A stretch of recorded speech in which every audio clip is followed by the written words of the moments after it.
Bem-vindos a mais um vídeo e hoje vamos estar falando aí sobre o incrível, maravilhoso GraphQL, que está ganhando bastante importância nos últimos anos para as pessoas que trabalham com APIs. A gente sabe que hoje a que domina, que é a mais conhecida, são os APIs REST, legal? E o GraphQL aí veio para não revolucionar, mas trazer uma outra forma, uma outra visão de como trabalhar com APIs. Ele surgiu em 2012 com o Facebook. O Facebook foi o criador desse cara aqui. Então vocês já podem perceber aí o peso que esse cara tem. Legal? E o que seria o porquê desse nome, GraphQL? Graph seria de grafos. Para quem aí estudou matemática, eu acho que no ensino médio, né? Talvez saiba um pouco. Talvez não, talvez para quem não saiba, sugiro dar uma olhada no que são grafos, tal. E o QL são Query Language, ok? Então, seria, se fosse uma tradução em linguagem de consulta de dados em grafos, alguma coisa nesse sentido, legal? Porém, a primeira coisa aqui que é interessante comentar, linguagem de consulta de dados. Na verdade, para quem trabalha aí com APIs REST, a gente sabe que a gente faz consultas, por exemplo, o GET, né? Porém, a gente também faz inserções, modificações das nossas informações, dos nossos dados, com POST, por exemplo. Então, mesmo tendo esse nome aqui de consulta de dados, o GraphQL ele também permite, obviamente, a inserção, alteração de dados. Legal? Que aí já é interessante comentar aqui também para contextualizar, que são as famosas mutations dentro do GraphQL. A gente pode até ver aqui, ó, como eu falei, essa documentação aqui é bem interessante para vocês darem uma olhada. Aqui, ó, Learn. Aí tem várias informações sobre o GraphQL. Aqui a gente consegue ver queries e mutations. A gente pode ir aqui para o final. Olha só.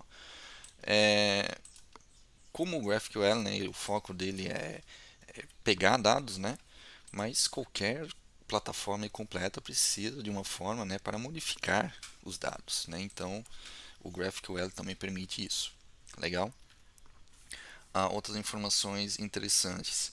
O GraphQL ele facilita a entrega de informações.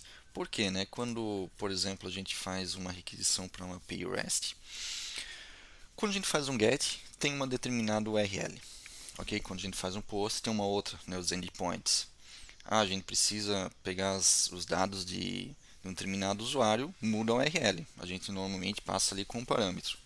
Legal? Então a gente pode ter vários endpoints dentro de uma API REST. Legal?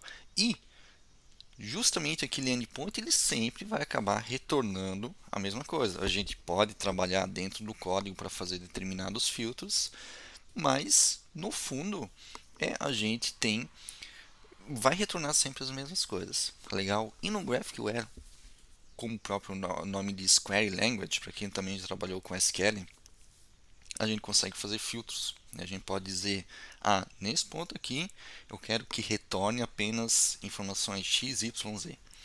Então isso facilita muito, tá? Isso aí realmente facilita muito e é o principal diferencial dele. Legal? Então ele pode retornar mais ou menos dados de acordo com a necessidade que a gente tem. Legal? Outra coisa, como vocês podem ver aqui, descrever seus dados. Vocês podem ver que isso aqui parece talvez com classe, talvez com tabelas, Vocês podem até fazer essa associação. Então, primeira coisa é escrever e descrever os seus dados, montar o esquema deles. Na verdade, tem duas abordagens aqui que o GraphQL ele permite. Primeiro a gente descrever o esquema, ou a gente escreve o código e depois ele gera o esquema para a gente. Ok? Descrever, perguntar, pedir qualquer coisa que você quer e conseguir os resultados. Legal? Bom, a gente está muito na teoria, então vamos ver na prática um exemplo com Cypress. Legal? Como funciona o GraphQL.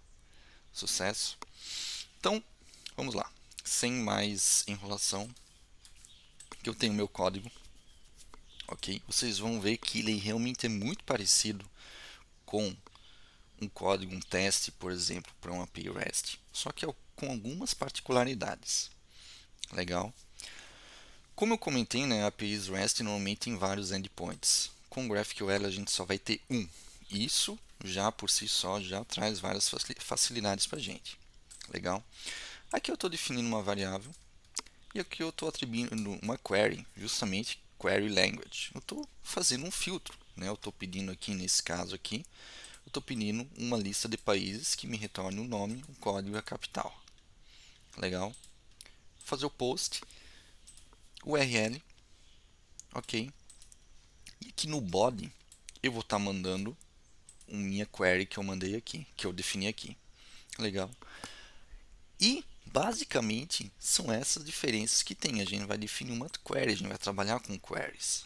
Legal? E a partir daí funciona muito parecido aí com as APIs REST. Legal? Antes de a gente ver o resultado disso, a gente ver a execução, queria perguntar para vocês, né? Vocês acham que esse código está bom? O que a gente podia melhorar nesse código? Bom, se vocês pensaram aí, né, e falaram, por exemplo, que esse cara aqui ele podia estar isolado em um outro arquivo, ótimo. Por quê? Obviamente, como em várias outras situações, os esquemas, né, o esquema do GraphQL pode estar mudando ao longo do tempo. E se a gente definir esse cara aqui dentro de vários testes, a gente vai ter que alterar isso em vários testes. Então, é legal centralizar as queries dentro de um determinado arquivo e aí chamar esse arquivo, né, importar essa query dentro do seu arquivo onde que você está fazendo o teste de fato e chamar essa query. Então, se no futuro a gente precisa alterar o esquema, né, mudar essa query, vai mudar apenas em um local. Legal? Outra, por que normalmente é post? Simplesmente porque a gente precisa mandar a query dentro do body. Ok? A partir do momento que a gente precisa mandar alguma coisa com body, vai ser um post. Então aí, a maioria das requisições vai ser post. Legal? Dito isso, né, entendido como é que o teste está estruturado, aqui eu fiz um expect, né, que eu quero que a minha primeira posição nos países tenha o nome Andorra. Legal? Aqui eu só fiz um for dentro dos 10 primeiros resultados, né, dos 10 primeiros países, só para a gente dar uma olhada aí como é que ficou no log. Beleza? Bom, vamos ver a execução desse cara. Olha só. Sem muito segredo, também é muito parecido, né? Aqui ele fez um post, retornou 200. Ó, ele esperou Andorra e retornou Andorra. E aqui os meus 10 primeiros países aí que foram retornados. Legal. Aí tem uma coisa muito legal que vocês também precisam saber. Acessando esse site aqui, esse aqui é o nosso playground que a gente chama.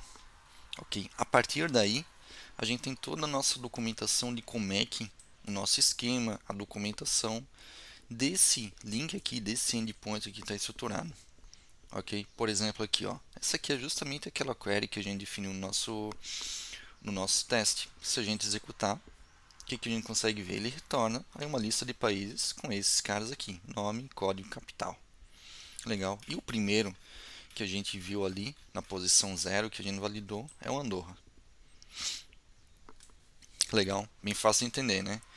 E nesse endpoint aqui, quais esquemas que a gente tem? Olha só, a gente tem país, continente, idioma, certo? Estado. E aqui, por exemplo, a gente consegue filtrar por país, por continente, por idioma. Legal. E aqui sempre provavelmente vocês vão ver um esquema raiz, por assim dizer, né? Que normalmente vai ser o tipo a query. Ok? Ele que vai conter todos os outros esquemas. Legal? Outra coisa que a gente pode estar entendendo a partir desse cara aqui, que por exemplo, ó, continente, certo? Deixa eu ver aqui. Aqui, ó, countries, por exemplo. Ele vai retornar uma lista do tipo país, ok?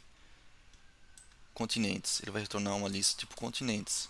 Onde que a gente consegue ver aqui? A gente tem nossas documentações também. Olha só, countries. Olha só, a gente consegue fazer um filtro e a partir daí ele vai retornar um tipo país, que tem esses caras aqui. legal. E o país em si, né, a gente consegue, por exemplo, filtrar por um ID, ele vai retornar os países aqui. E olha só que legal, ó. Aqui vocês podem ver que está entre colchetes, né? Ele vai retornar uma lista de idiomas daquele país e uma lista de estados daquele país, né? Então, é muito legal a documentação, né? Isso aqui é apenas um cara, né? Como mostrei aqui para vocês. Eu vou deixar esse link aqui na descrição.